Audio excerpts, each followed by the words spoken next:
All right, can you guys hear me now?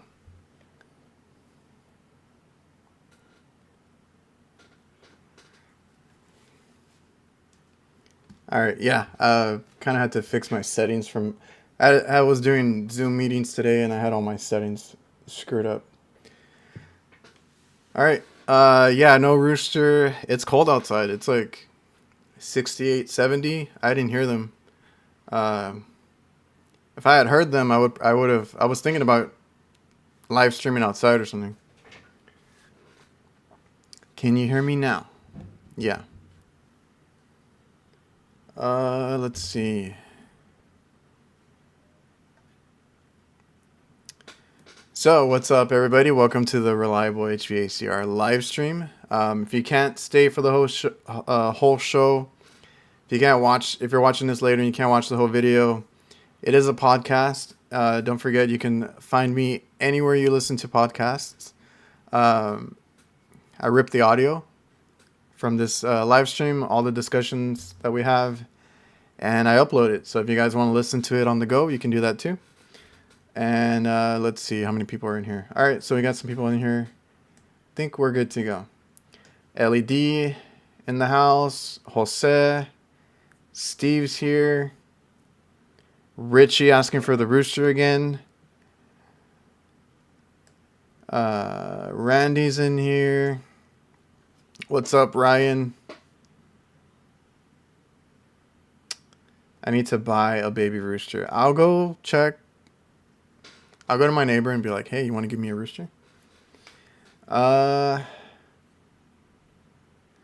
Never did I think. They're so annoying to me as I'm trying to like record and stuff. Because sometimes I have to be outside to record a tool video or a van video or whatever. And I thought they were so annoying, and I get tons of comments on them. Everybody seems to like them.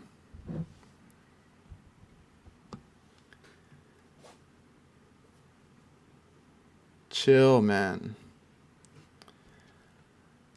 What's up, Ryan? Where's the taking a break from YouTube?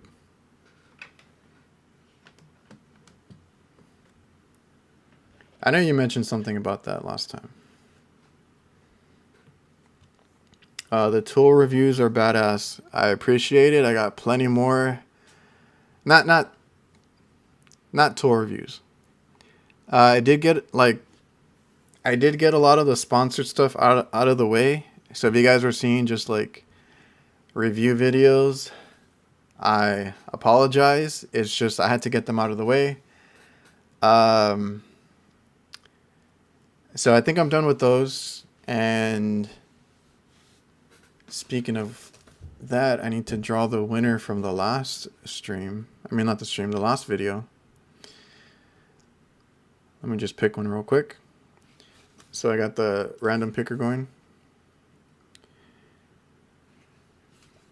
Jonathan, if you are, I don't know if you're going to be in this chat, but you won a boroscope, a inspection camera.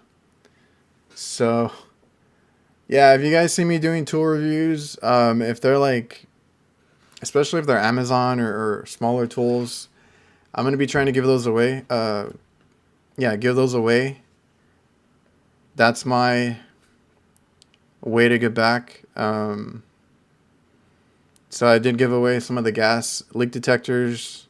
I think I gave away 2. I gave away now the boroscope. I gave away the boots.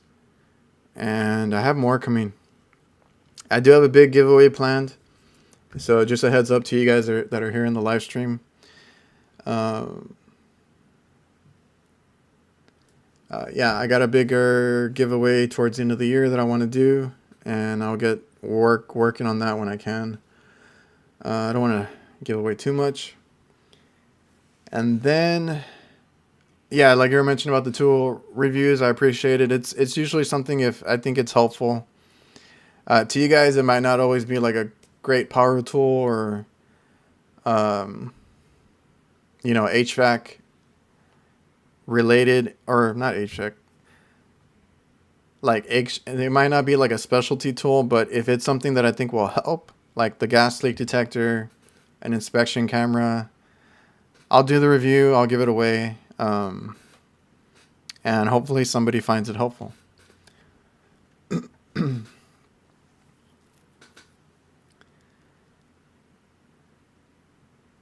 Bring it in a cage for Richie to hear. Oh, and I do have... Yeah, like I said, I think I'm done with the tool reviews. I do have some tool loadouts to record or finish filming. So I'm going to be doing some on some tool bags, like some of the loadouts that I have. I also can't say too much on that. I don't think they watch, but there's one that I can't talk about, but it's really cool. So hopefully I can get that video out soon. But yeah, a couple of tool bag videos. I know everybody loves those. And we'll see how it goes from there. I'm going to do a van tour video. My van is a wreck. Just cleaned it today. Yeah, everybody loves a good van tour video. I'm planning on doing one too. We'll see when I get around to that. I think I'm done building out the van the way I want it. There's a few things I want to do, but that's going to be a little more complicated. I think I'll wait. So I might be doing a van tour soon.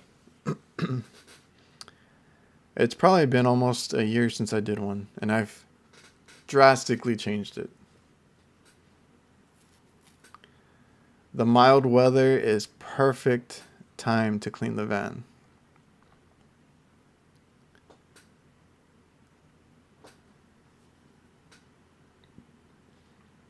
Scared of roosters. Van tour with the rooster in it. I don't have a rooster. That's the thing. They used to hop the fence. They haven't done that in a long time.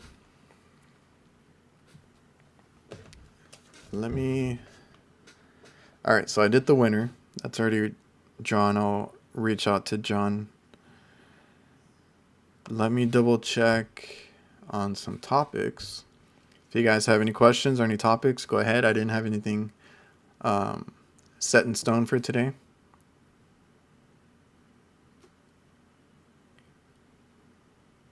How'd you guys enjoy the last live show? I know I got a lot of good feedback from a lot of guys on Instagram and other places, and in my emails, I think, about having Angel on here.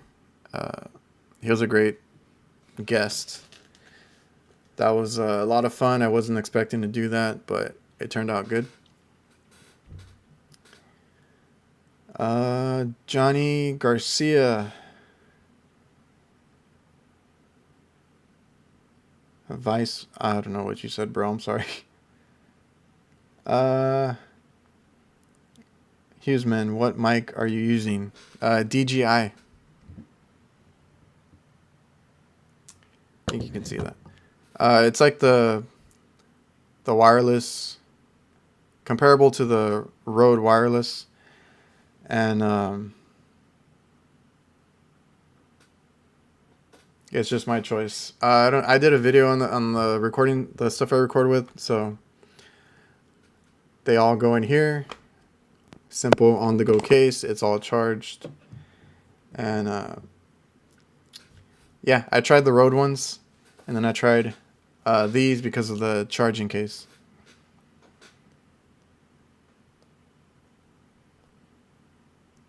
Need a lady advice, please. You look like a ladies' man. Not really. Let's see.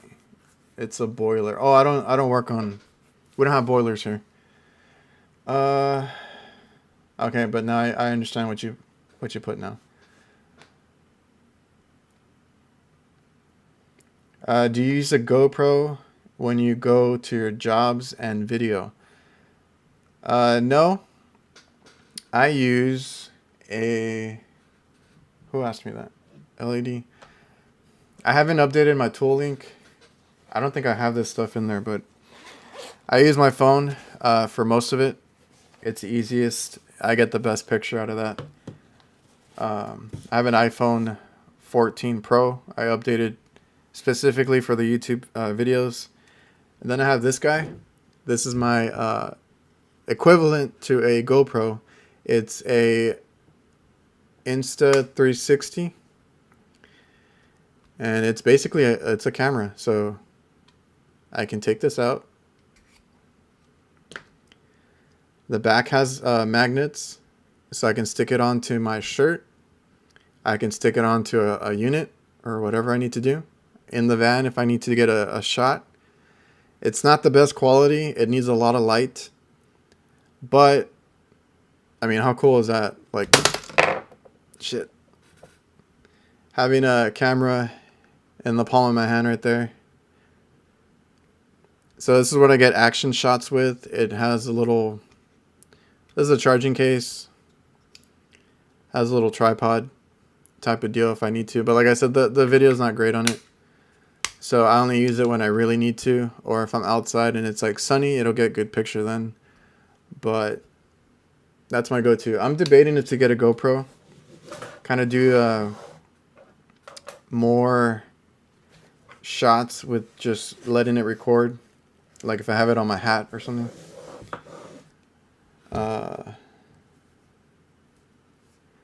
But yeah, that's what I record with. Eventually, I might upgrade to a GoPro. I need to see which one though. I don't know. I've heard good and bad things. And then if you guys keep showing up, we got a good amount here again. So I appreciate you guys for making this whole live stream a success in my eyes. Having you guys here, being able to chat with you and answer questions and just talk is great.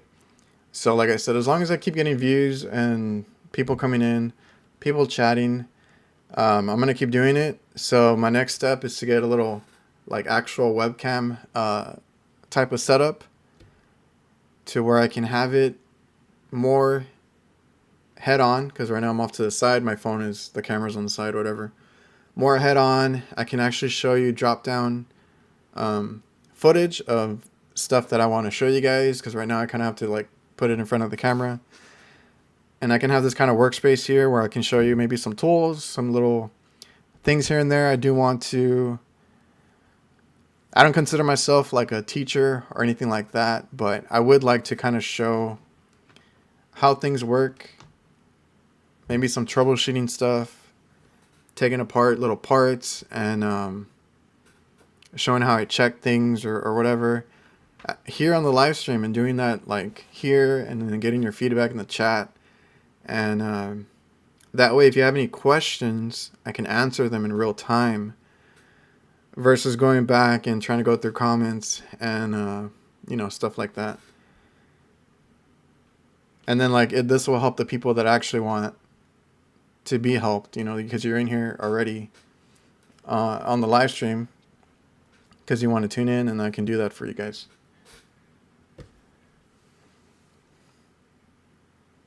My drone is a DJI.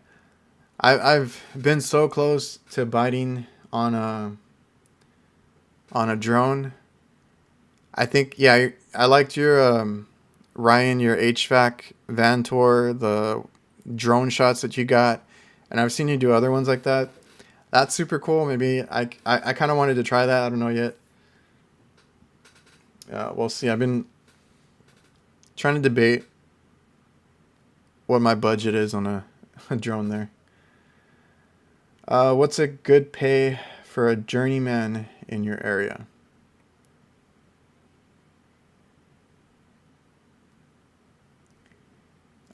Journeyman is relative experience, and what you can work on means a lot. Yeah, it's mostly experience. So if you can go out there and kind of do your own calls without being helped, or you know, anybody holding your hand, that goes a long way. So you can make easy in the $20-$30 range. It really depends on the company you work for. I'm not gonna lie, because in my area, in my experience, also it's also the area, because I live in a low cost of living area, so it's not,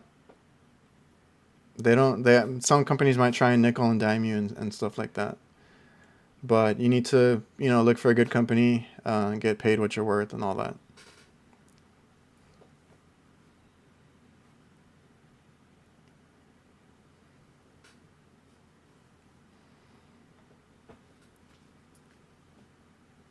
I need help.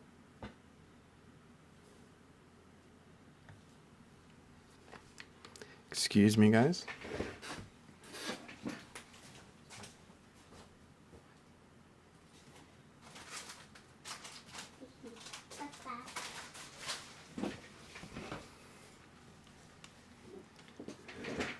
All right.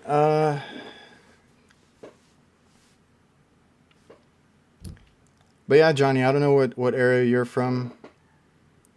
It also depends on the cost of living and stuff like that.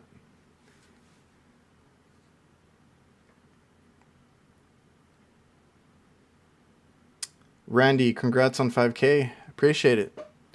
That's one of the it's one of the goals that I had.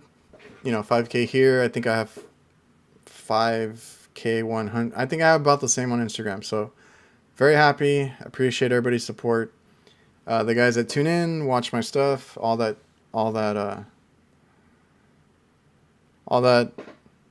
support that you guys give.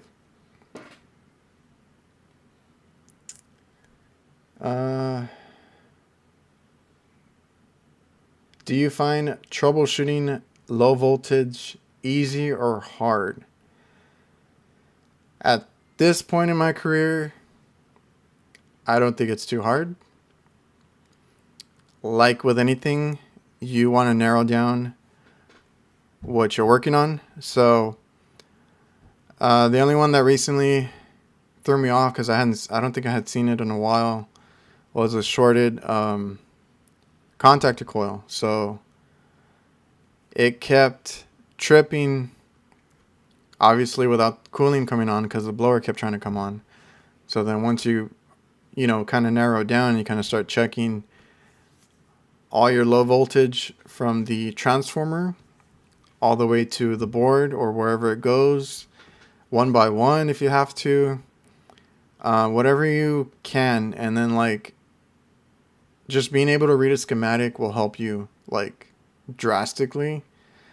So that's one of the things is when I go up to unit, and I don't know, I've never worked on it before. When I started working on the Linux units, I was kind of overwhelmed and intimidated because of how it's laid out. I was used to simple trains and carriers.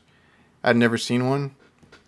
So having, or just going to look at the panels and looking up the schematic, you can find out where all those hundreds of wires go.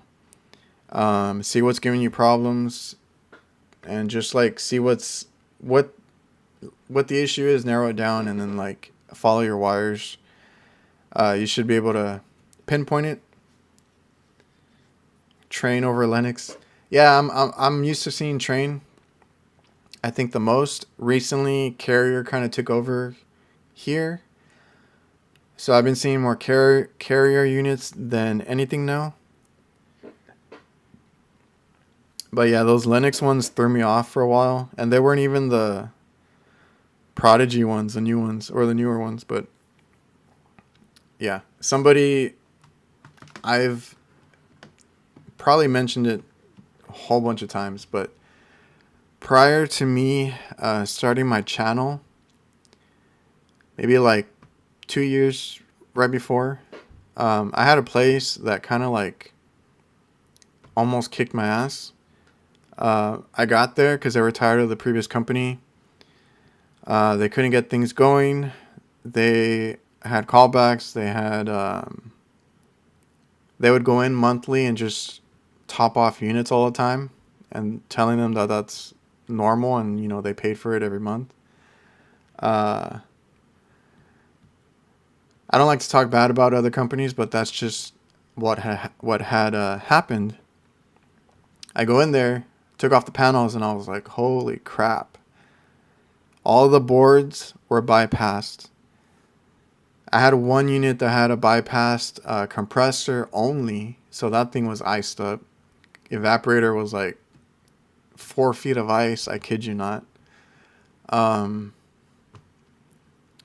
Yeah, so I had to go in there, kind of undo all the wire nuts and everything that they had, ordered them the boards that they needed, and then slowly but surely just wire everything back the way it's supposed to, and we took it from there. We got a lot of that going. I learned a lot about myself, how just facing that kind of stuff and then being able to fix it, and do a lot of the, you know, the board rewiring and stuff like that. I mean, we got it going, so I was happy about that.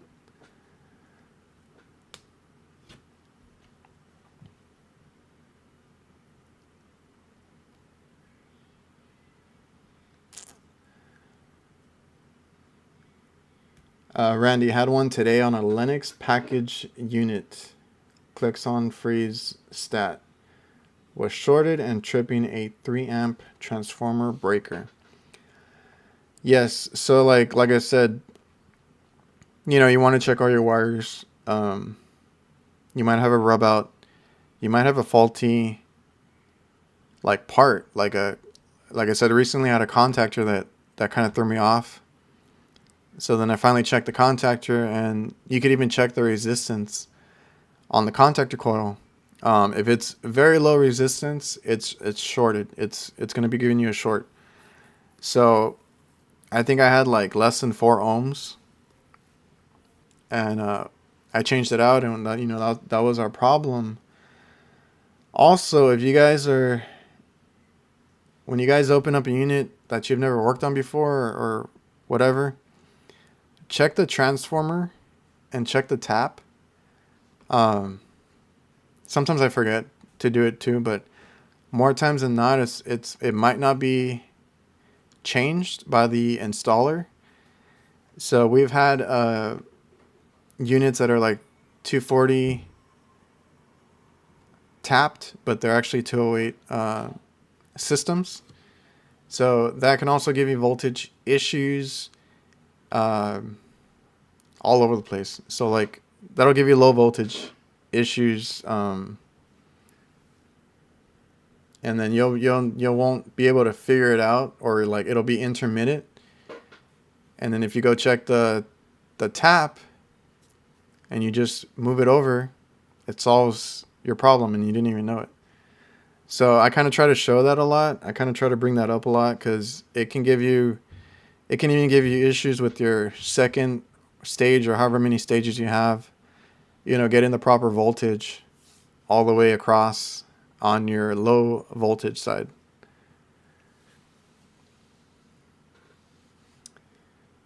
Cooling with a Kraus in the house.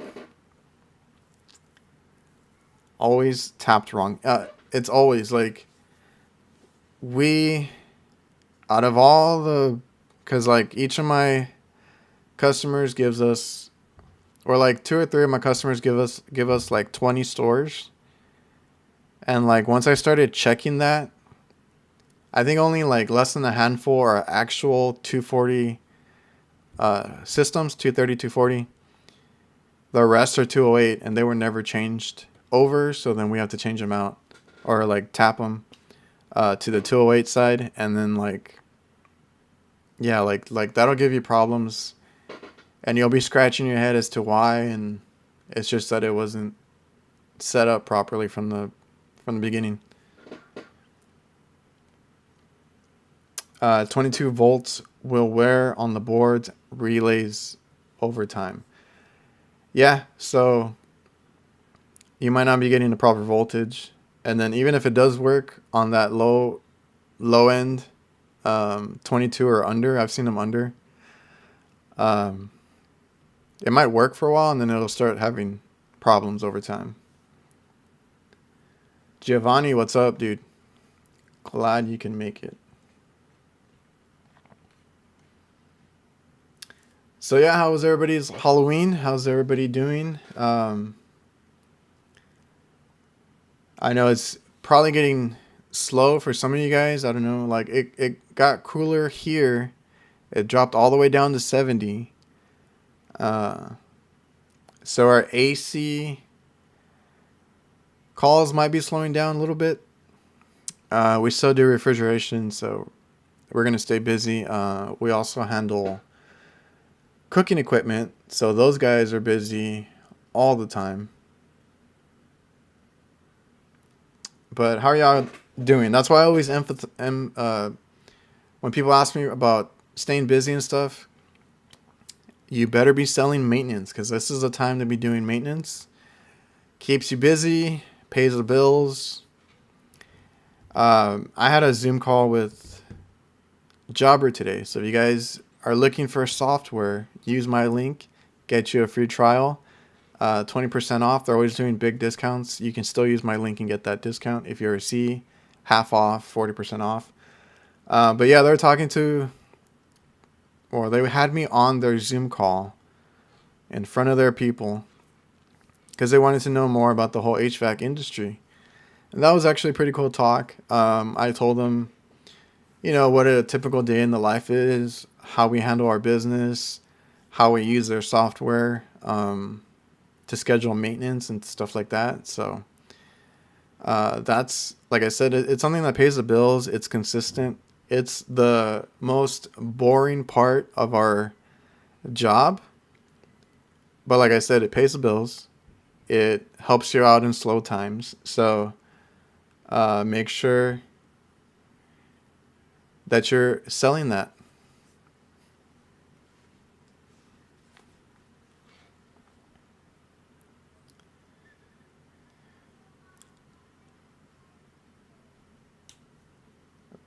Where was I? Black, red, blue, brown, orange, yellow. That's always three-phase, high voltage, and low voltage. Never changes because I'm an electrician and HVAC tech. Okay. I wish I was as cool as Cooling with Kraus. These young guys are taking over. Parker Johnson, what's up, bro? So if it's three-phase, you gotta make sure that you have a three-phase breaker, and that breaker is black, red, and blue. Never changes. That could be an issue, seldom, but I've seen it. Oh yeah, the breaker, yeah. I don't think I've seen that kind of issue either.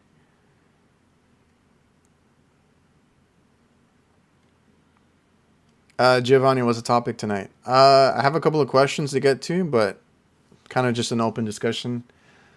I'll have a topic next week.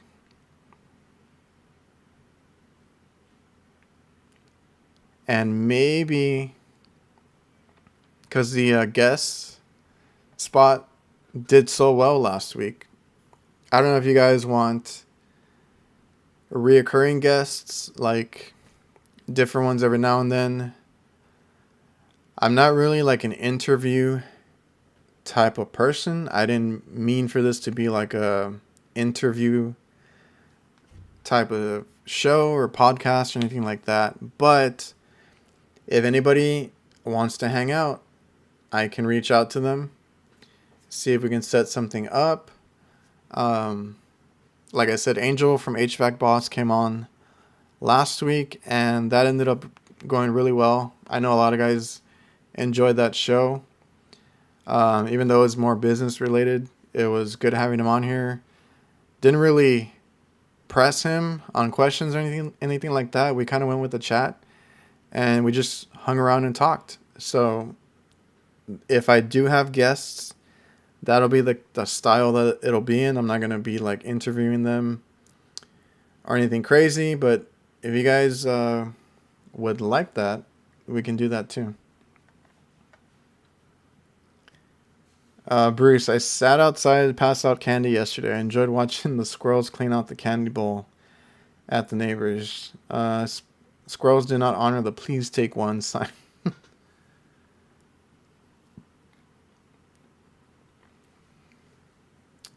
Richie, I worked on a 3-phase that had 240 volt on all 3 legs. Total was 480. I've only had one of those units.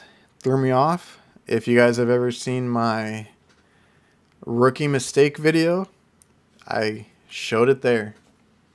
I was not paying attention. I thought it was a 208 system, 240. And I put a motor in, not rated for 460 or 4 whatever. So that was fun.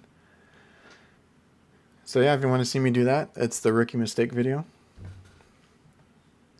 Nothing crazy happened, thankfully.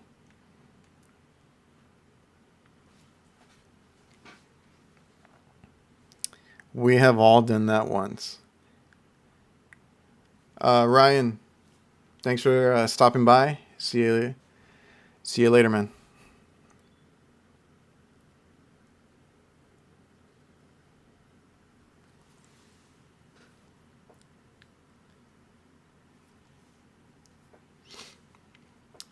Yeah, you guys heard Ryan. Hit the like button.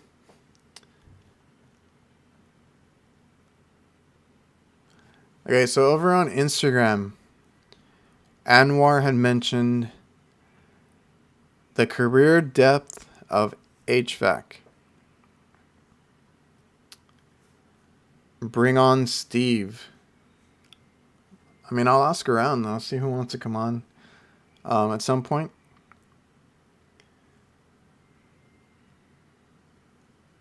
The new layout is throwing me off. Is it that different? I just noticed it today. I haven't been on too much.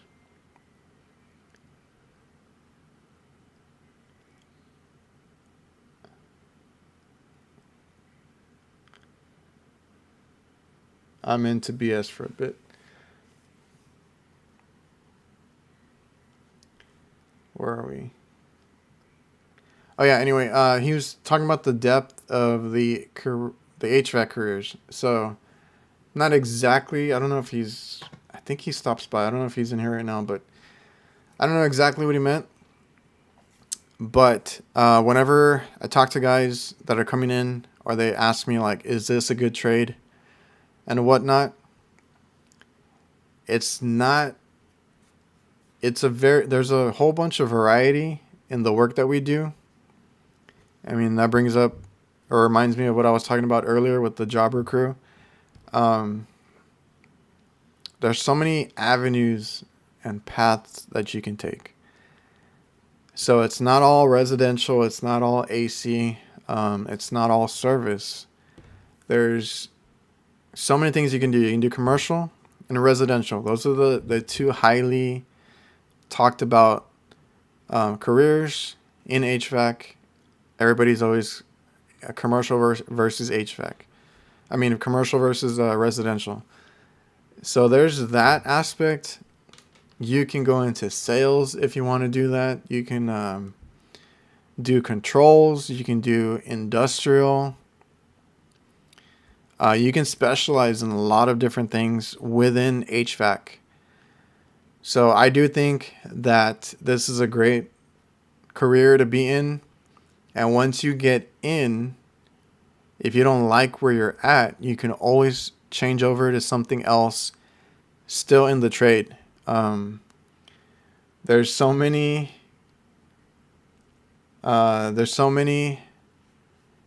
different things that you can do, and it's not just installing or service. There's like plenty of other things you can do. So whenever somebody asks me like, what should I be in the trade, it's good to get your foot in. It's good to explore it, see what you like and don't like, and then make a choice from there. And like I said, you can even be a salesperson in the HVAC industry. Go off selling units. You can travel. That's one of the things that I like about doing commercial refrigeration and HVAC, obviously. But I get to drive and go to different cities, see different restaurants, different equipment, even, different customers by different brands and whatnot. I've worked on a weird, they look like turntables, but they were for ice cream rolls. So they basically lay out whatever the mixture is for the ice cream, and that whole pan, it's like a circular pan, freezes. It's like frosted. It freezes, and once that liquid turns into like an ice cream, they scrape it and it makes the little rolls. And that threw me off. I had to work on one of those a few years back, but it's simple refrigeration, right? It's just everything is a refrigeration cycle. There's a condenser, an evaporator, refrigerant going through the system, and yeah, there's just so many different things. But that's what I like about what I do, is I get to go to different cities. I don't have to be in one spot. That's the only thing I probably wouldn't like about installing or doing that kind of work, construction, or anything like that, is like being in the same place all day. I feel like it would go by slow. I like traveling, driving, so I'm in my niche or my part of the HVAC trade that I like to work in. I do commercial refrigeration. I love it. I don't take the free food anymore because, like, yeah, they'll offer you free food, but then, that starts to catch up with you.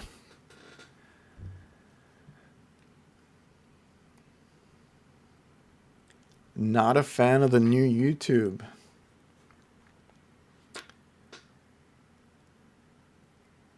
I might. No, you won't bring the ratings down, Steve. I got to figure it out, though, because I use a different program to do the solo shows. So when I do the guest spots, because I don't know, for some reason I haven't seen a way to do it here. I'll mess with it later, but yeah, I think this is just like a one-way feed. So like if I do the whole guest thing, it has to be on another app. The only thing I don't like is their pricing. They make you pay a crazy amount to get HD, which I'm talking about StreamYard. So I don't know. Once I figure that out, I'll have some other guys come on. Like I said, I'm not doing anything or wasn't intentional for this to be like an interview show or anything like that, but I will gladly have on anybody who's willing, and we can just talk, see what the chat's up to, if you guys have questions or anything like that. Engineer, what's up, dude? Thanks for the stickers. Oh, okay. Yeah, I just sent out, I don't know if you were from the first batch or the second batch. I just finished sending those out. I actually ran out. So you guys got the stickers? Cool.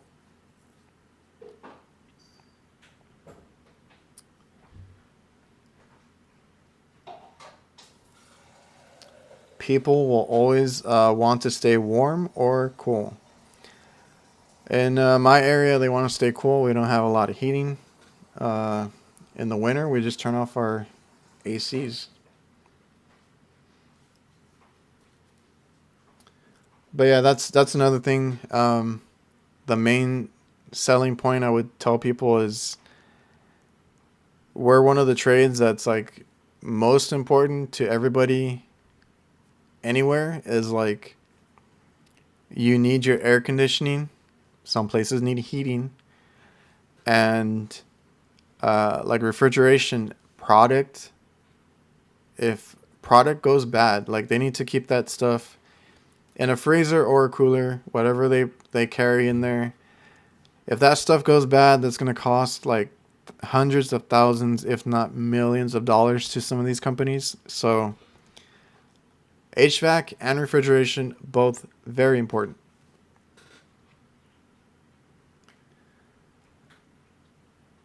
Any advice to increase a sales ticket? Do you do residential or commercial? That's actually another topic that I had with Jobber, funny enough. I think something that we make a lot of money on is actually maintenance. So if you do service, or you do residential, if you do service and repairs, try and talk your customer into some sort of maintenance agreement. I don't do contracts. I don't like to lock that kind of stuff in. I try to build a relationship with customers and make sure that they're comfortable with us. That way they will call us on their own. But a big thing we try to do is try and push maintenance. I like to take photos of all the issues that I see. So even if I'm doing a repair on something minor, or like I'm clearing out a drain, or whatever is minor, I'm going to look at the whole unit. Try not to have tunnel vision on whatever you're doing. Look at the whole unit. Are the contactors pitted? If you can take the time and check capacitors, if they're out of range. Is there a motor that's not running right? Is there something humming? Is there a compressor that's knocking? Things like that. And you can sell them either the maintenance or some other repairs. Like I've done maintenance where I give a whole look over, and then I tell them what's wrong, and then they'll have me come out. Usually it has to be another day because we schedule our maintenance and we try to get those knocked out on certain days. But if they want me to, I'll go back and I'll go and change out contactors, clean some other stuff. Like if I'm doing AC, I'll do their refrigeration as well, and try and get work that way too. I don't do a lot of residential, but you can sell them, like I said, maintenance, other little repairs here and there if you want to check each component. And just make sure you build that relationship. Make sure you're approachable and all that. That way they feel comfortable and they'll call you back.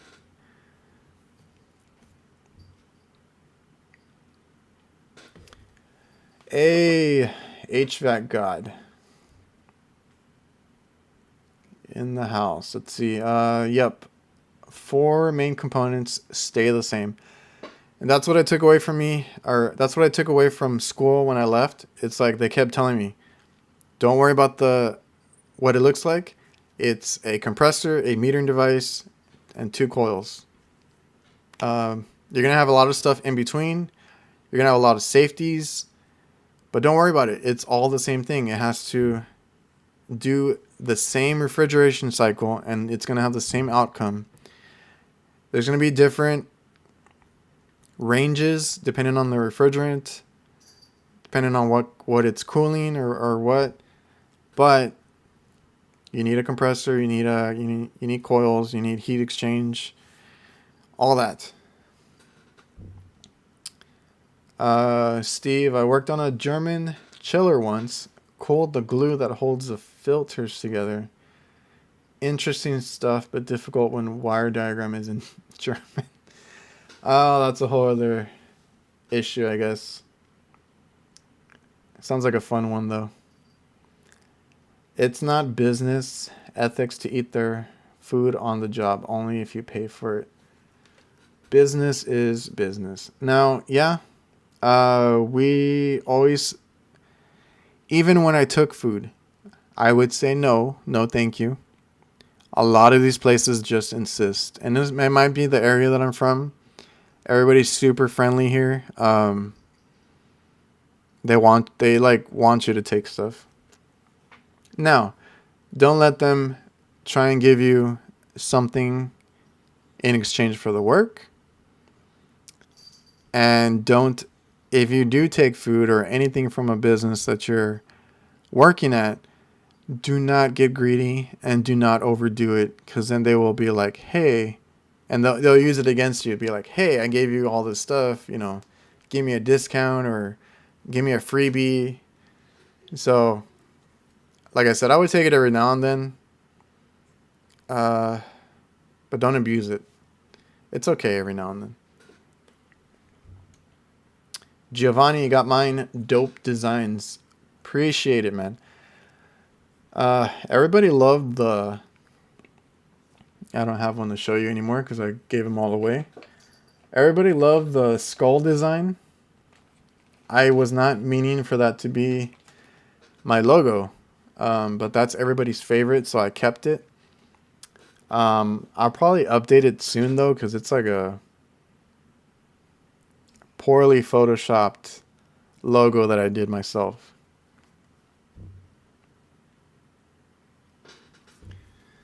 What do you feel about guys starting out on the construction side of HVAC and then moving into the service side?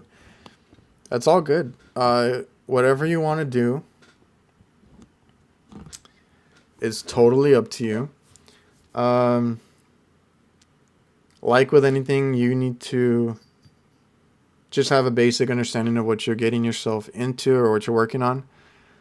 So in construction, I feel like they're installing and servicing are very different. Very similar, but very different. So, if you get in and you can get trained or ride along with somebody who's good at showing you the ropes, you'll be fine. You probably have a basic understanding anyway.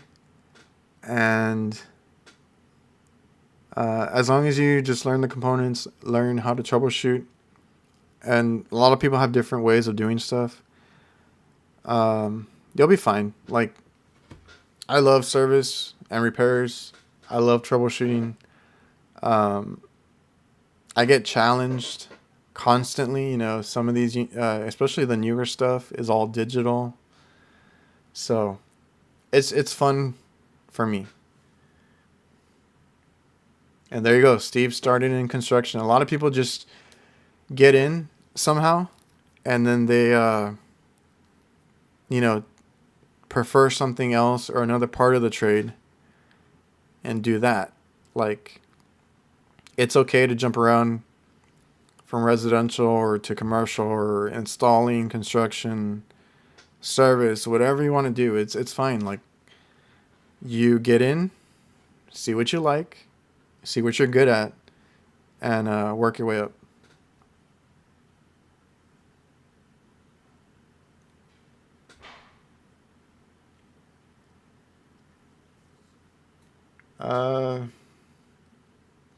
Pretty boy. Hi, Adrian. Just found you out. I'm a senior in high school here in South Florida. Really thinking of getting into HVAC after I graduate. Don't have any connections whatsoever. You don't need any connections. I mean, once you get into the trade, try to make connections. Try to make friends or just network so that they have you in mind for different things. Like if you want to, move companies or anything. If you need something, it's good to know people. But when you're starting out, and if you don't want to do school, you don't have to. That's a good thing about trade, being in the trade. I wish they would talk about it more in high schools. Maybe we can do something about it, but I never knew about the trades when I was in high school or when I was growing up. Even when I graduated, I went to sign up for college, and I was going to do electrical engineering because that was the closest thing that I could think of or that I found to the stuff that I was interested in. So before I even got into the trade or anything, I would always open up and take apart electronics or anything around the house. If anything was broken, I love taking it apart and trying to fix it, trying to figure out how it works, and what I can do, to it or whatever.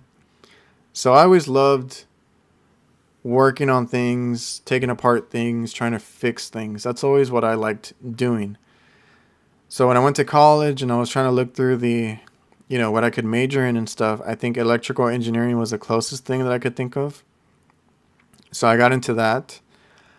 My dad, and I only knew of a little bit of the trade because my dad was an electrician, got an opportunity to go work and get trained because he had no prior experience, but he went to one of our competitors that we have now, but it was a commercial cooking equipment company, so that's what they worked on, and he ended up being, the manager there.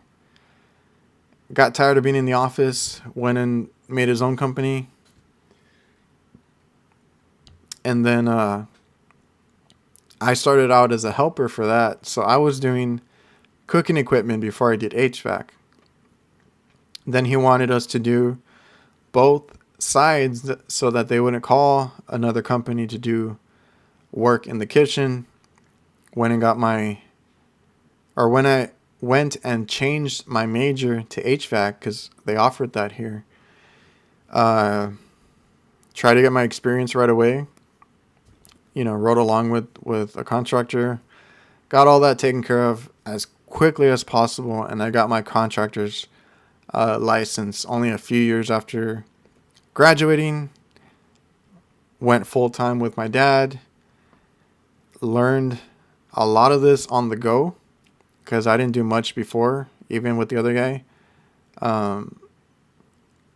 So yeah, I always say that I made a lot of mistakes. When I started, I had to learn on my own. Didn't have a senior tech. My dad needed me, and we just went from there.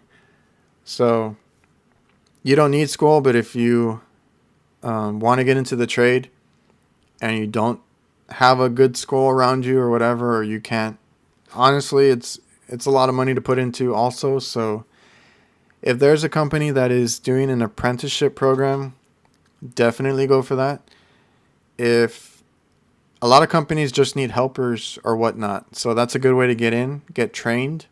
A lot of them will train you on the spot, and that's more beneficial to them. I mean, obviously they get you cheaper because you're not experienced or anything like that, but they can also train you the way they do their work, and some companies prefer that versus getting a tech that's been doing it for a few years and they have all these bad habits or think highly of themselves or something. So you never know, but apprenticeship works. Finding somebody who needs a helper, getting trained on the job, that works perfectly fine. I took the school route. I loved it, but I had a good experience. I had awesome instructors. I got a lot of hands-on at my school. They had a lot of training boards. They had a lot of actual equipment that I do see in the field. And yeah, like I said, I just had a good experience with that. So I don't hate school. If you do school, try to avoid the 6 months or 3-month programs because those are usually crash courses. And everybody says that they don't learn anything in those. Now, mine was 2 years. I did have to take a semester of basics like English and math and all that, but it was really like a year and a half of just HVAC and refrigeration. So I did that. A year and a half was good enough. I still needed to learn more in the field. Like I said, I made a lot of mistakes. I learned a lot of the stuff in the field, and there's nothing better than getting hands-on experience. So that's why if you are not a school person, if you just don't want to pay for schooling, you can go straight into the trade, no issues. Hopefully there's, an apprenticeship program or somebody that can help you, or bring you on as a helper, and you can do it that way. Whoa, I need to catch up on the chat.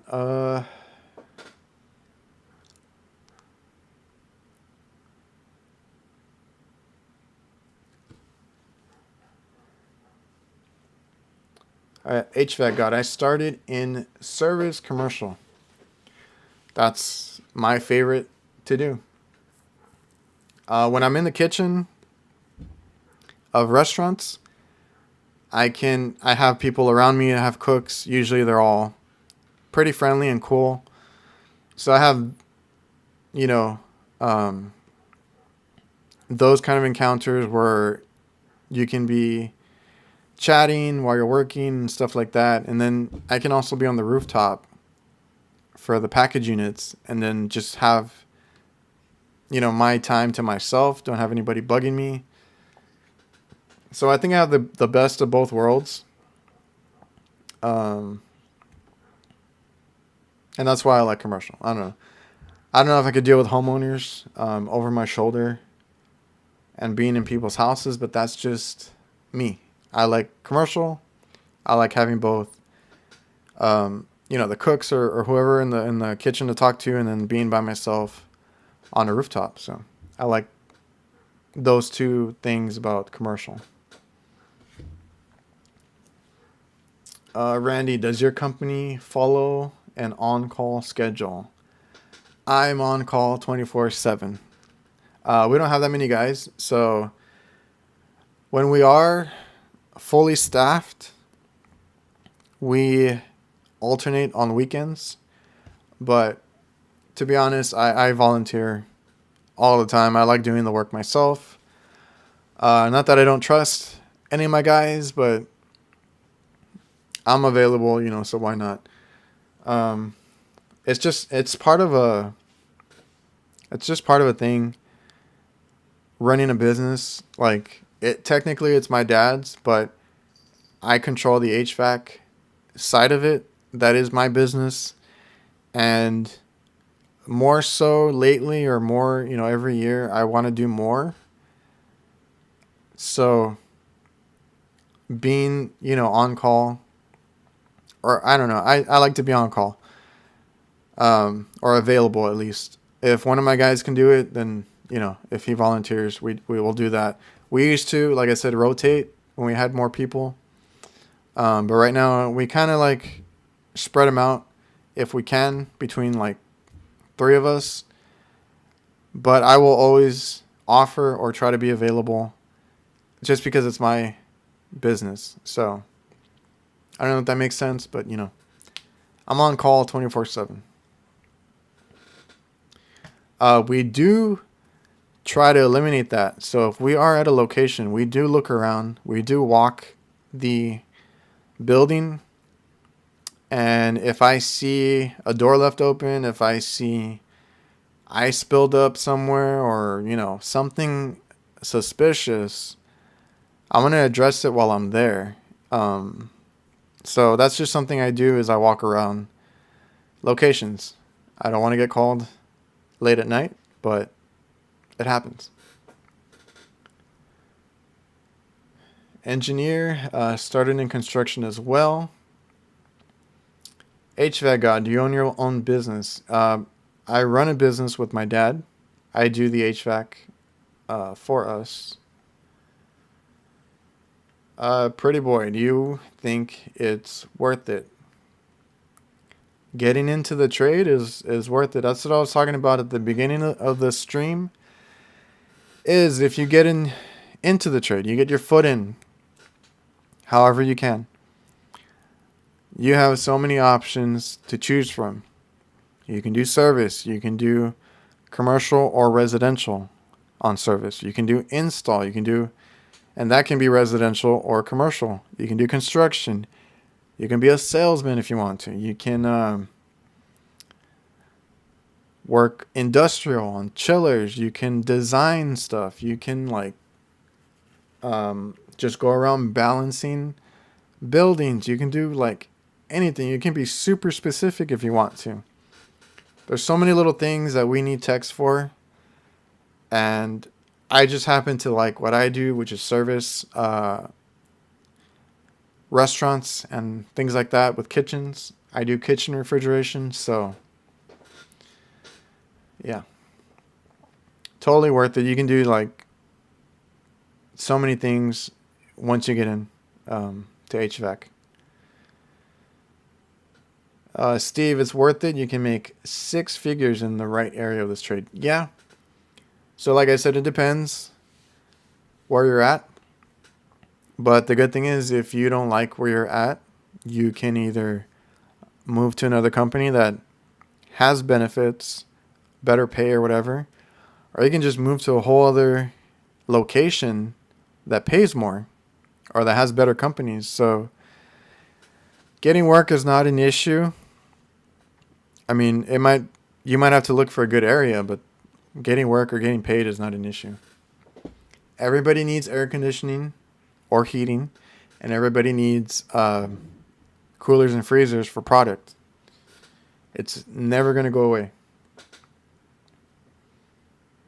And I hate to say it, but some people who get college degrees, most of them go for business or whatever, they end up not being able to use that degree.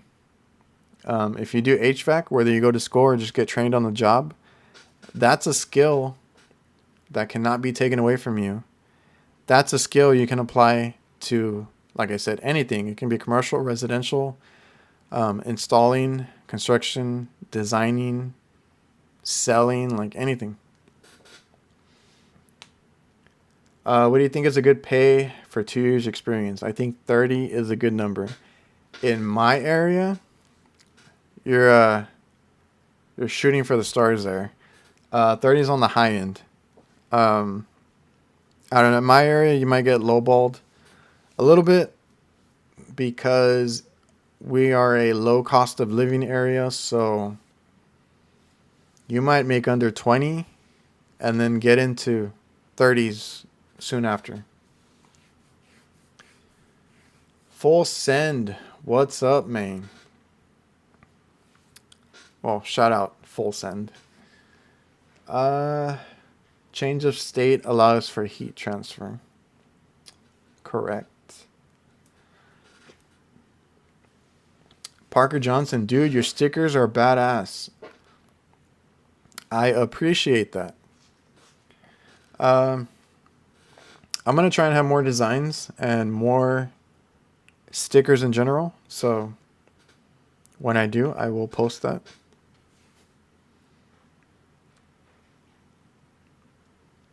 What's considered the right area? Steve, that's up to you. I'm in commercial, industrial. Refrigeration pays well. So many ways you can go and all have different challenges. Yeah. If you're interested in it, just get in it and see what you like or don't like, and you'll find something. More money on service, plus you can do service and construction. People on construction can only do construction and can't do service. I never started in construction, mic drop.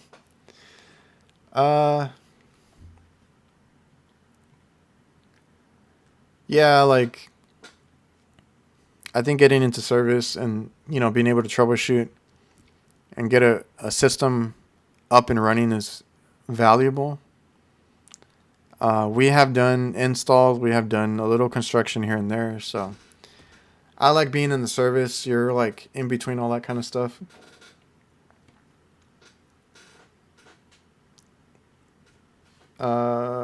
Engineer, I think refrigeration is one of the best sides of the trade. I feel that yeah, my favorite thing to work on is refrigeration, just my preference. I've gotten more comfortable with the HVAC stuff. I see package units and I see split systems as well. But my favorite thing is refrigeration. I love working on freezers, coolers, ice cream machines, ice machines, stuff like that.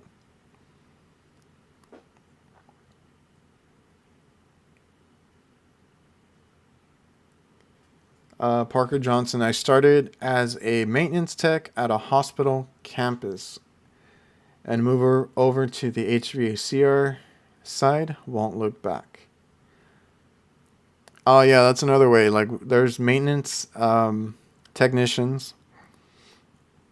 If you guys follow or remember Tito Vlogs, he is now, I think someone told me it was a stationary engineer or something. He's a engineering and maintenance at a hospital now. Those are really good jobs as well. They, oversee many different things at the hospital, and I'm sure they get benefits and stuff. That's a good job to have too. There's maintenance. I've even run into some of those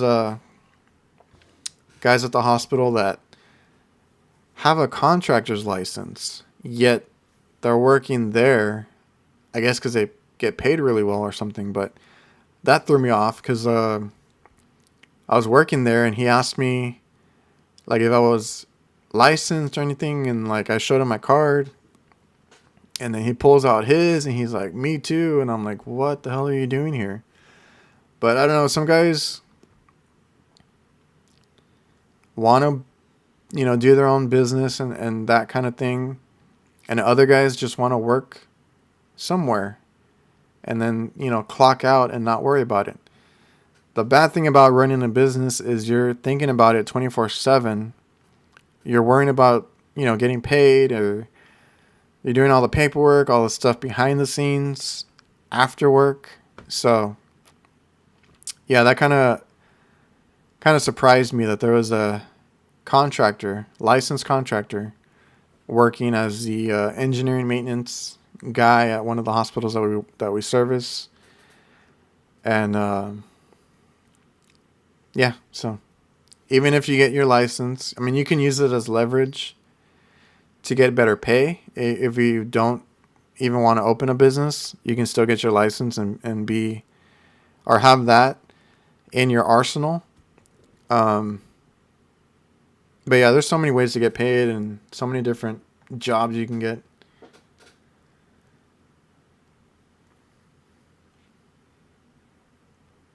Let's see.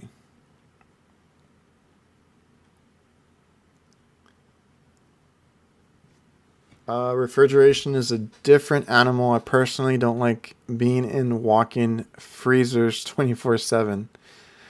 But it's probably better money, so I'll try it out. Well, I guess it depends on where or how you look at it, or whatever, but I work on freezers quite a bit. If I'm on the roof fixing something in the condenser and I'm up there for a couple hours, it's hot as hell. When I get that thing going, I run into the freezer and I love being in there. So, yeah, just wear your jackets, have the right gear if you're gonna be in the freezer all day. I've been there, I've done that. One of the worst things, I mean, I'm probably forgetting others, but there's one that I hate, and it's at the hospital that we service, because their freezers are so damn cold. They can get to -10 like quick. So we had a drain that backed up, so of course that means the whole thing iced up. And the way they ran it was the condensers in the back. Well, you walk into a walk-in cooler, open another door, and then the freezer's inside, further in. Big ol' evaporator in the back, one giant fan for this big freezer. They ran the line to the left, so down the wall, and I want to say like a good 15 feet to the front of the box, and then outside. And it goes out to a floor drain in the, or outside of the box. Man, that thing, that the heater, the drain line heater gave out. So it was wrapped around the line going out. It was a copper line. I had to take it apart. Had to remove. And if you guys work on Well, if you guys work on freezers, I'm sure you understand. There's shelving, and like I work in restaurants, so or kitchens, so it's full of food. We had to remove all that, get all the food out, get all the shelves out, so that I could get to this drain line that ran all the way down. Take off all the insulation, remove all the heater strip, get it all to melt and drain. Deal with the drain pan over there. And mind you, we shut the unit off, but it stayed under 20 degrees for I don't know how many hours we're in there. It stayed that cold for that long, and I was like, I wanted to get out of there like so bad. But it's not for everybody, but it's definitely challenging at times. So yeah, we had to run a new drain line heater after we got it going, re-insulate it, try not to have any condensation, because I've had that issue where you try to re-insulate the line and it has a drain heater and it's going to have condensation. If you have it dripping, instant ice on the floor and all that fun stuff. So I feel your pain, but I love refrigeration, and it's in very high demand.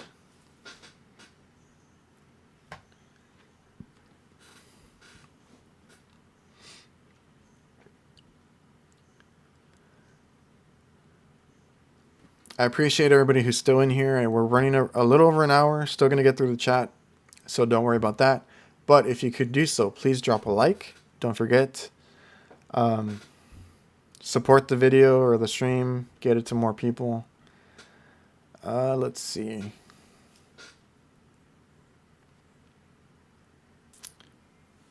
Engineer started as the maintenance tech, jumped into construction of HVAC, and then service side.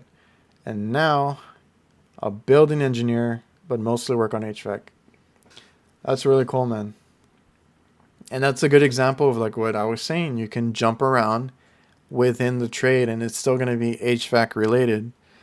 You just find what works best for you, like whether it's a better opportunity, better pay, or you don't like where you're at and you want to do something different.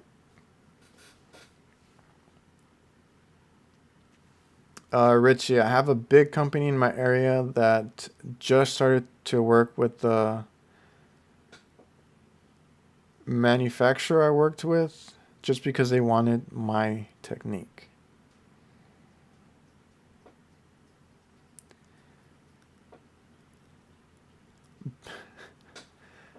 Being white works too.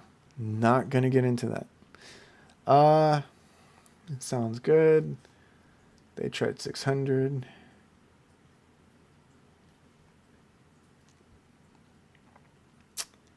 Cooling with Kraus. Thanks for stopping in, man. Jeff Grant, what's up?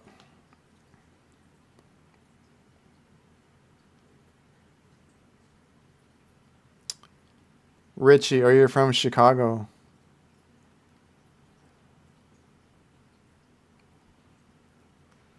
Tomas, I would like to get into commercial. It's fun, man. I love seeing all the different brands and different types of refrigeration equipment. So I think it's definitely fun. I don't know if you're coming for the residential side or what you do now. But definitely commercial, all different types of equipment, small, big, all type of different kinds of buildings that you come across, different layouts. Like it's different everywhere you go. Oh, the Confederate flag.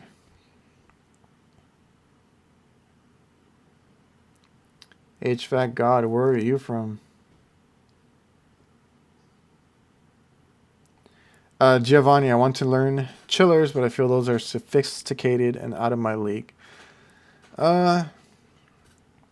If you get the opportunity to, it's good to learn. I took a class in my program to get like a basic understanding of it. So I took an industrial class, but I've never worked on one. Obviously, that's not something that they can have as a trainer at the school that I was at, but it's cool. Like I said, I saw Tito having to work on some of that stuff where he's at, and he's not familiar with it, but it's interesting.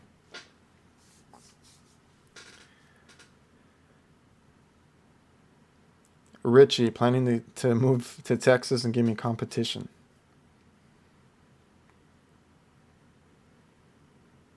Lower middle class.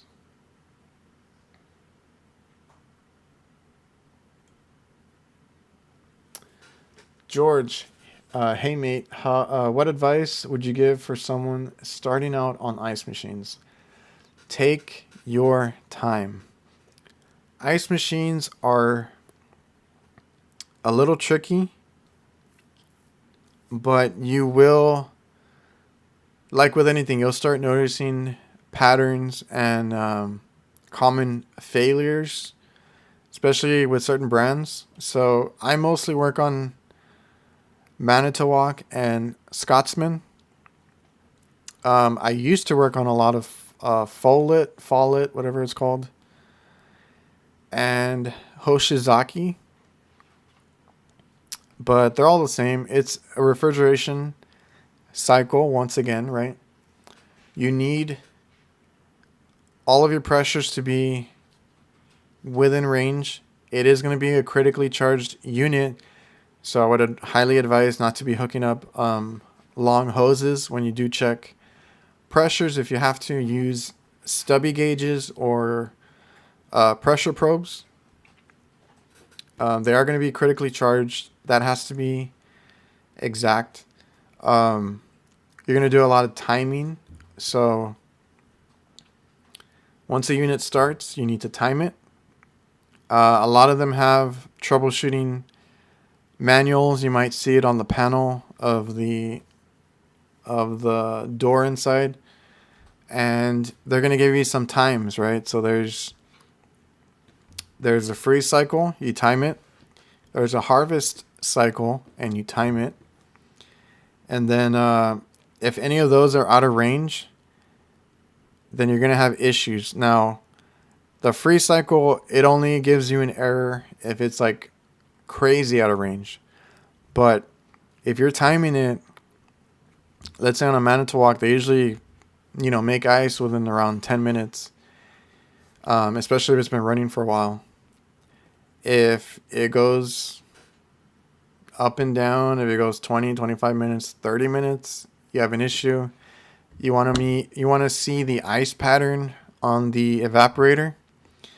Most of them have curtains. It's going to be hard to see, but however you can, if you can look at it, it has to be uniform top to bottom. If you're missing half of it, most of the time you're going to have one or two issues. It's either going to be a refrigerant issue, or I should say a pressure issue. That could be a leak or low on charge, or that could be a fan cycle switch, which I see more often than leaks. Because if your fan cycle switch is not working, you're not going to be getting the correct pressures, especially in harvest.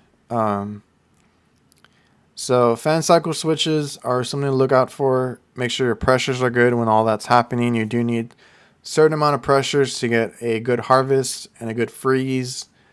Water is also something to consider. I hope they have filters, but I've seen places that don't have filters. The filters can get backed up. If they have poor plumbing, like they're having water issues in the building, that could be a thing. If the water's too warm, coming in, something's wrong with their water coming in, that could be an issue. Water valves, if you don't have the right amount of flow, you need to make sure that if it's like a Manitowoc, because that's what I see the most, If the water trickling out is not uniform all the way through, it's either bad water flow or it's dirty. I mean, you're going to be looking at, like, for the same things. The only thing here is you also have to pay attention to the water coming in, because that's very important. And then if it has a dump valve or anything like that, you got to make sure that it's not staying stuck open or anything like that. Depending on what brand you're working on, you will have manuals that have troubleshooting in them to help you out.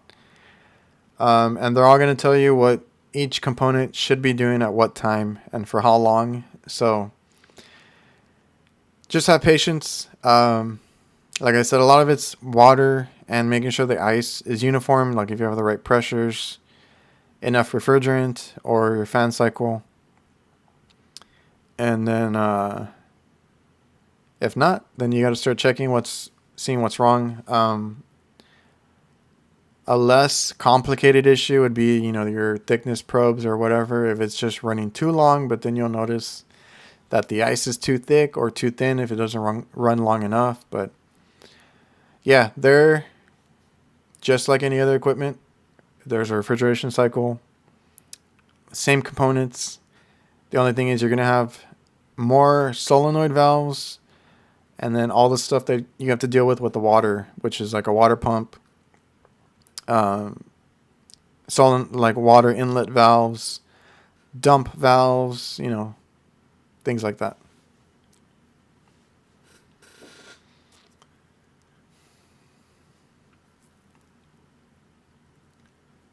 Business owners are roosters.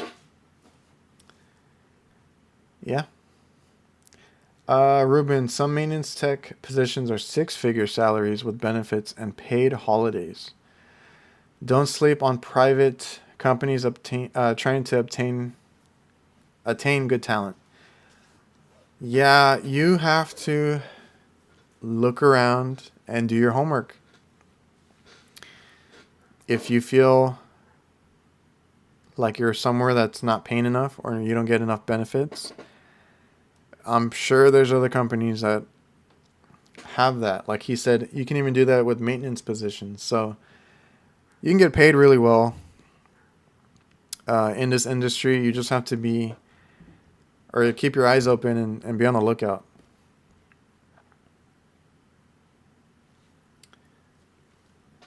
No, I've never worked on a steam generator.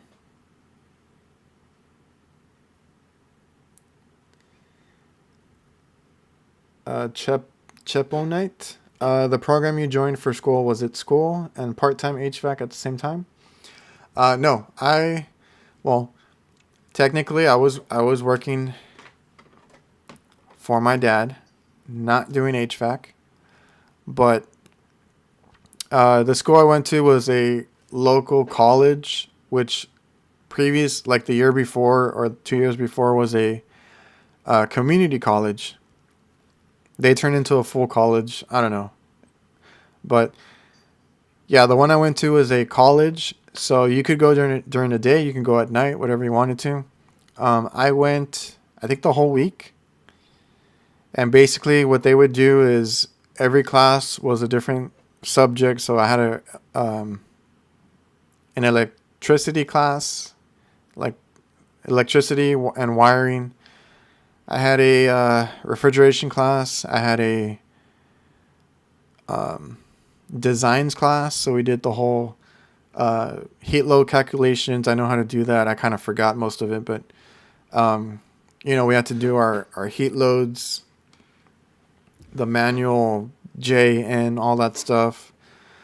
We had HVAC class. We had a residential class. We had I even did a window. We even worked on window units. So all throughout the week, we would have in class, like textbook, and then like 2 days out of the week, we would have what they would call lab, which is where they would take us out in the back area, where they have all the equipment that we can actually work on. So like I said, 2 days out of the week, they were having us pump down systems, weigh in charges to different equipment, recovering refrigerant, brazing. We did a lot of brazing also, different types of soldering. We did leak tests. We even did like where they would have us make some sort of loops or whatever, and then we would test them underwater to see if they leaked, if we had good brazing, joints and all that. So yeah, we got to do a lot. You know, we learned how to pull vacuums, like all that stuff I learned hands-on at the school. And then like the other, like when we were in the class, we would go over our textbooks, get little quizzes here and there. And then like everybody looked forward to the lab. That was, you know, everybody's favorite part. So we got to, like I wasn't working, but I got to do a lot of that stuff at the school. So, I mean, I don't know. Everybody's experience is different with school. I hope if you guys do consider school, it's a school that does teach you, you know, everything you need to know, and then gets you experience doing the stuff yourself hands-on. Because I learned how to do all that stuff in school. So when I went out into the field, I already knew how to hook up gauges, pull a vacuum, recover, you know, all this stuff. So as soon as I went out, I kind of felt like I knew how to do all this stuff.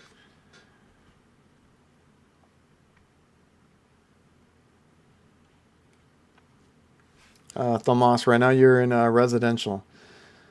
It depends on what you want to do. Commercial is a little more diverse.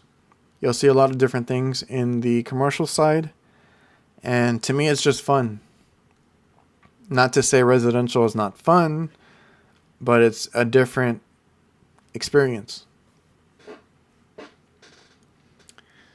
Champagne Poppy in the house.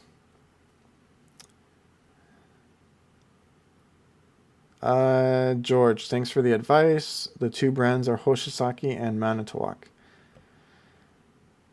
Yeah, I used to work on those Hoshisaki ones. They threw me off a little bit, but they're similar.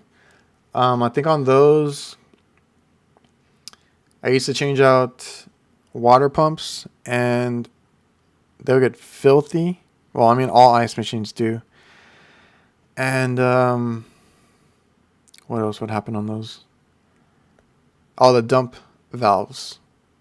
So it would be dumping water all the time. I never had enough water on those units.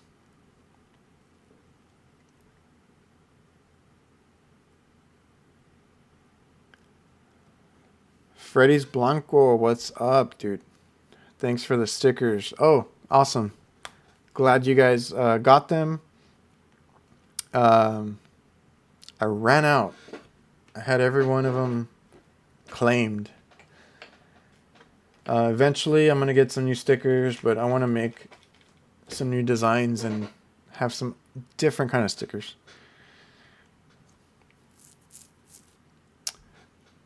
Jay Gonzo, man, I'm late today. How's everybody? We're about an hour and a half in. What was the other question I had? Hold on. Let's see if anybody's on Instagram. Oh, the other question was about senior techs. Do you guys have any issues with... Oh, it's not going to let me. Do you guys have any issues with the senior techs at your company? I've gotten that question a few times, or I've gotten that comment a few times. Which I understand. There's good techs and there's bad techs. There's some that just want to be in and out at work, and they also probably don't want competition for their job. But I'll get into that in a minute. I don't know if you guys have issues with the older techs at y'all's company or anything like that. Like I said, I've gotten that comment before a whole bunch. Jay Gonzo, I work on Hoshizaki and Manitowocks every day. I haven't seen a Hoshizaki in a while. We do a lot of Manitowocks, and Follett was the other one that I did a lot of.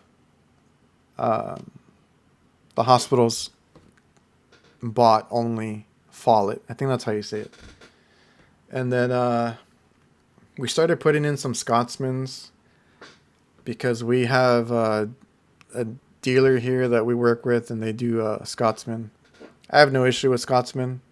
They work pretty similar, although I did have one recently that is having an issue with a leak, and I don't understand why. We're going to have to dive into that one.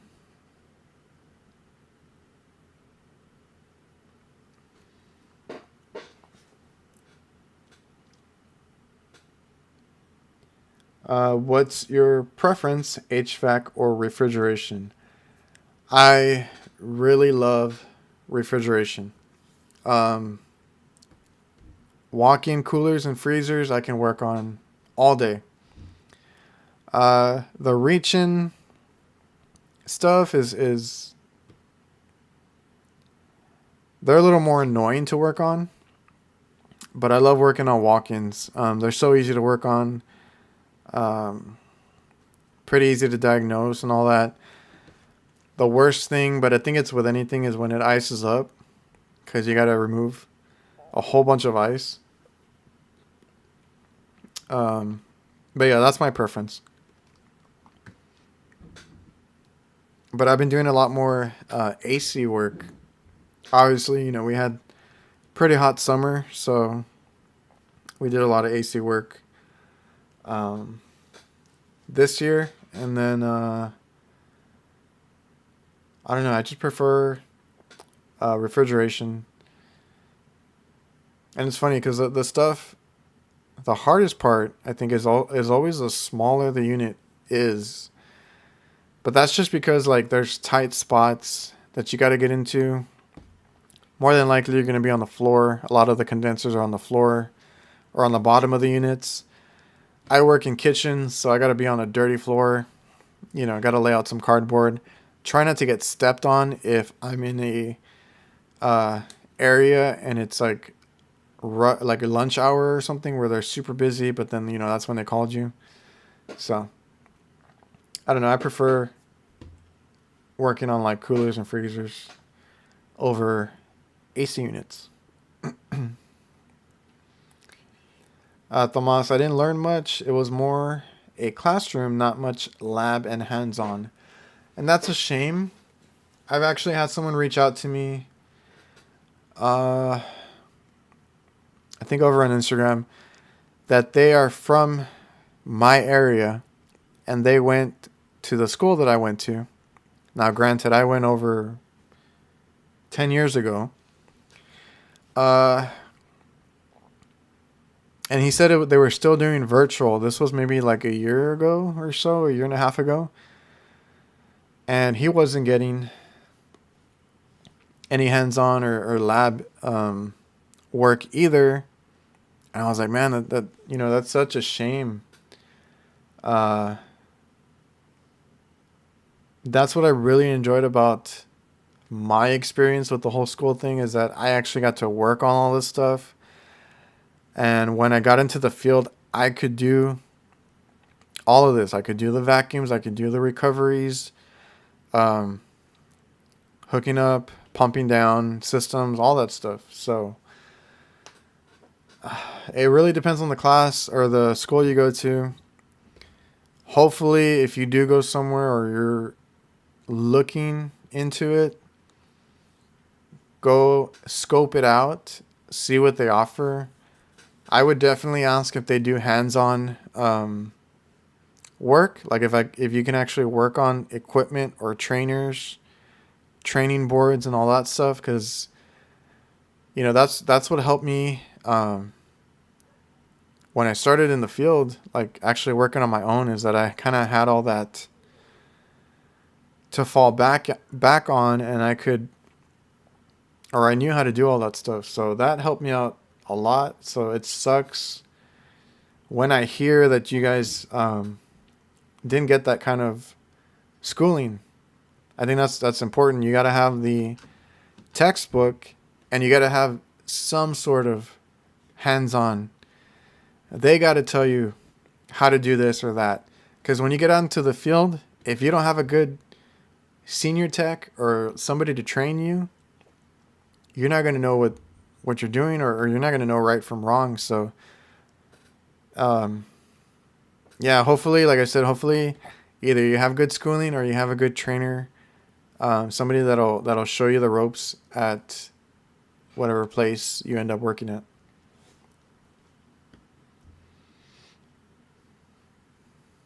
Jay Gonzo, our senior tech is pretty helpful. He's always on the phone call, or he's always a phone call away if we need to pick his brain on anything, since I am still a fairly new tech, which is amazing.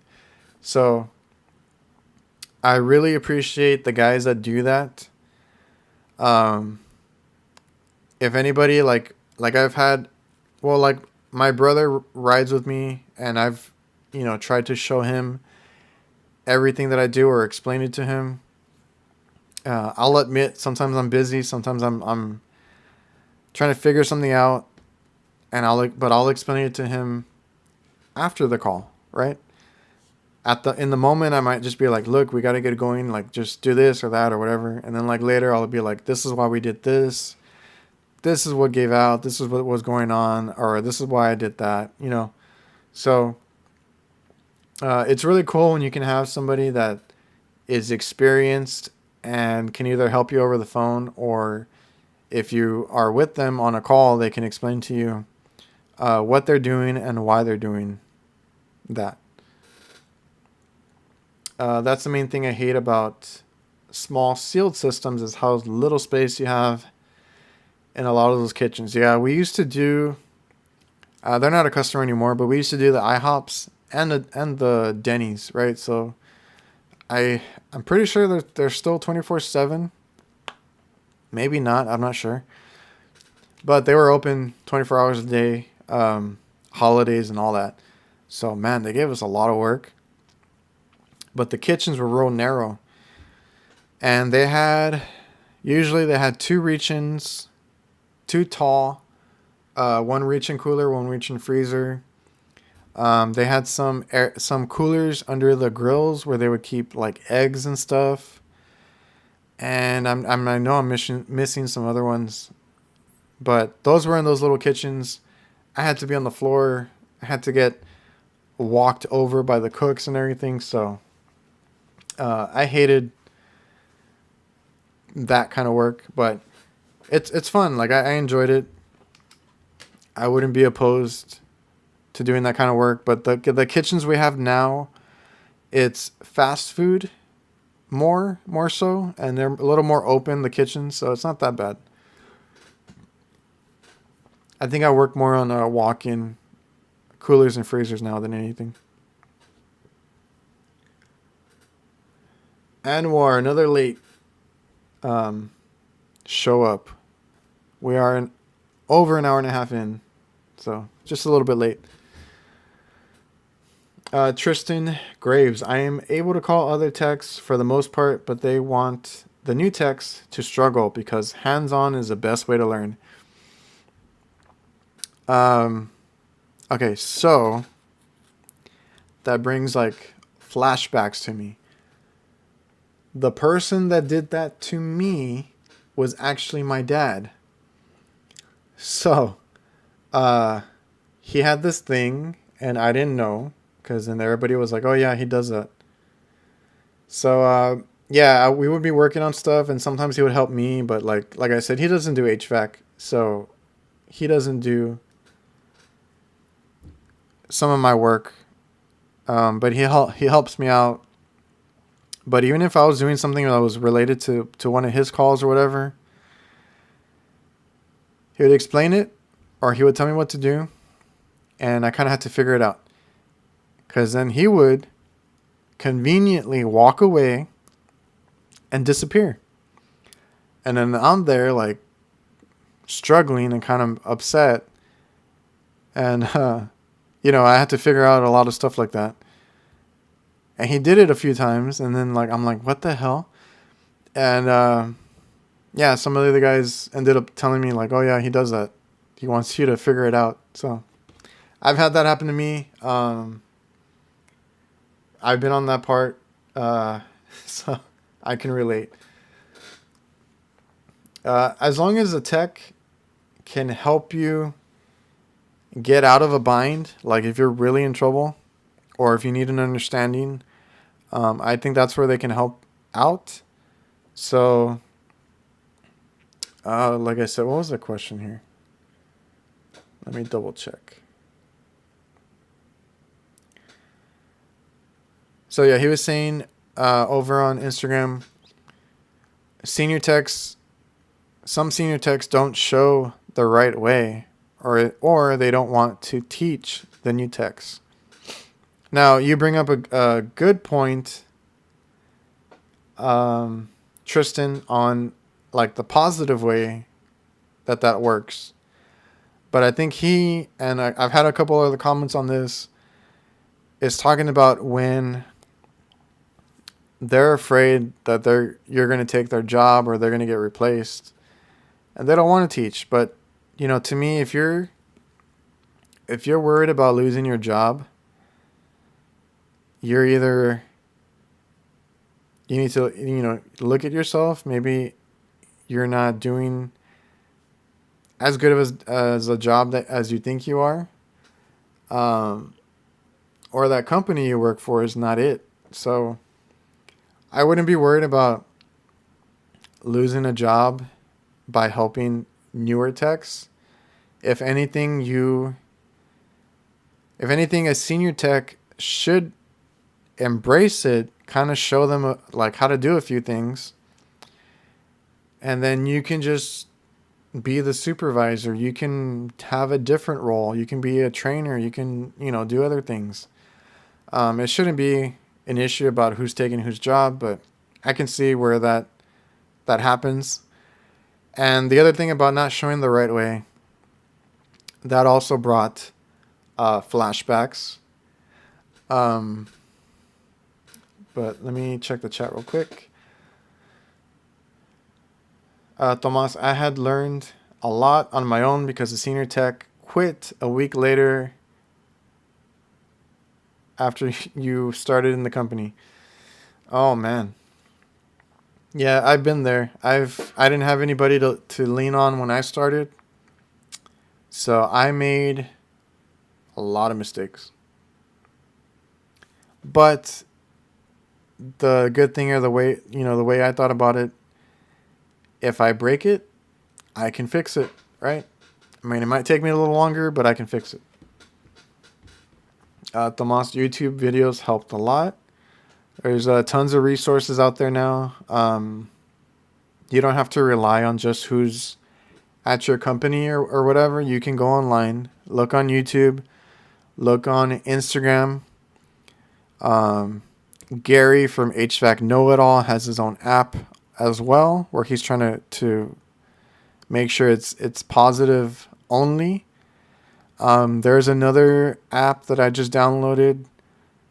I think it's called Trade Hounds, where it's similar, but it's open to more trades. You can see electricians and plumbers and other people, but it's geared towards helping and just being in a positive area, because on YouTube and Instagram, you might have people that just go on there to make fun of someone's work or bash on them. So there's other apps now popping up, and you can find help in other ways. Your dad is making you a rooster. Let's see.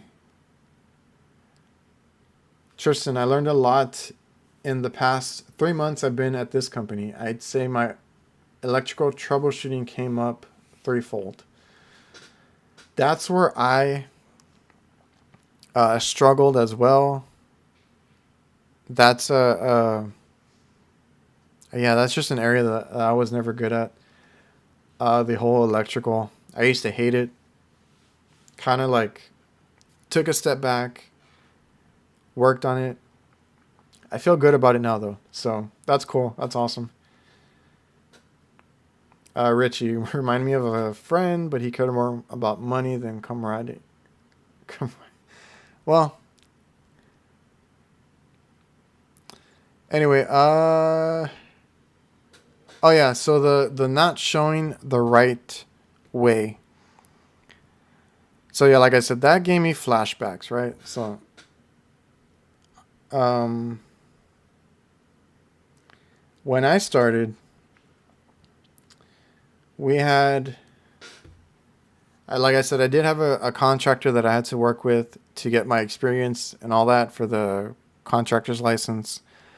Um, but when I started working with other techs, older techs, right? Because I was a kid, I was taught a lot of the stuff in school. So when I went out there and they're using a bucket full of water to remove refrigerant, I'm like, what the hell are we doing? What else would they do? Oh, the nitrogen thing, right? So I flow nitrogen on every braise that I do.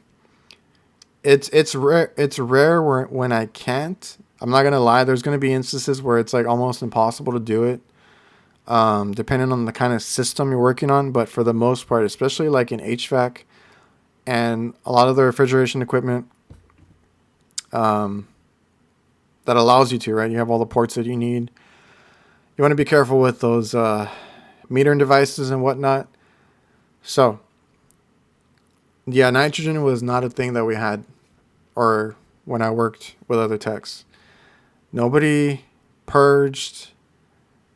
Nobody did triple evacuations. Nobody, like I said, the whole recovery bucket method.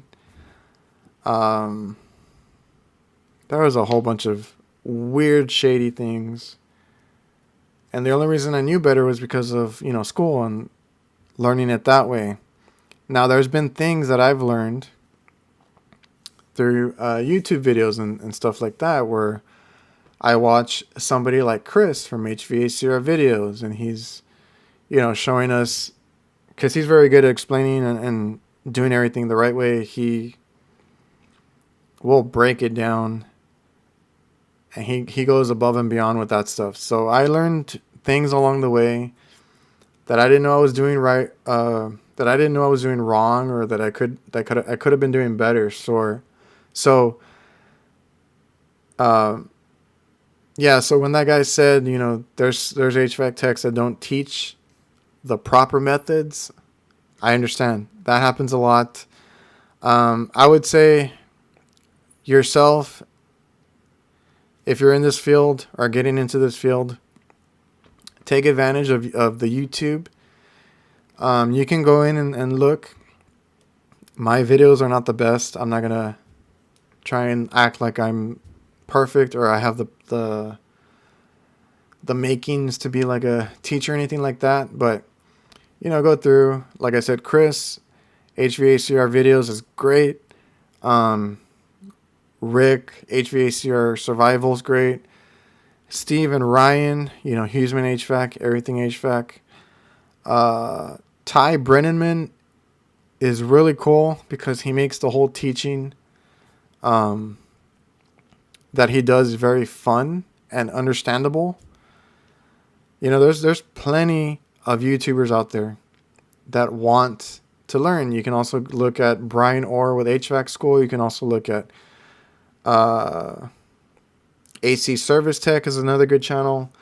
So plenty of resources at your fingertips. And over on Instagram, there's plenty of guys. As a matter of fact, Jeff, if you guys are on Instagram, you would obviously know about Jeff JDem HVAC. He does like picture perfect stuff. He does a lot of great installs and whatnot. So if you guys are interested in the whole install side, he just started a YouTube channel. So Jeff JDem, if you guys go and search him up now on HVAC, you'll find him there, and he's gonna do a whole bunch of like how to do the sheet metal, different tips and tricks that he has, because he does a whole bunch of that stuff. So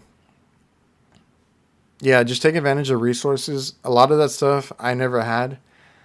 I used to look up manuals sometimes, but even then I couldn't find them.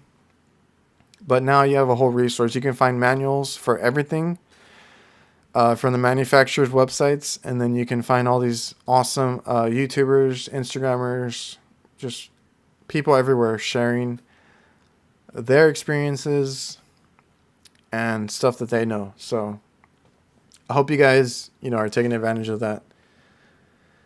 All right, so if you guys have any questions left, let me know. I think we're gonna pull this one right now.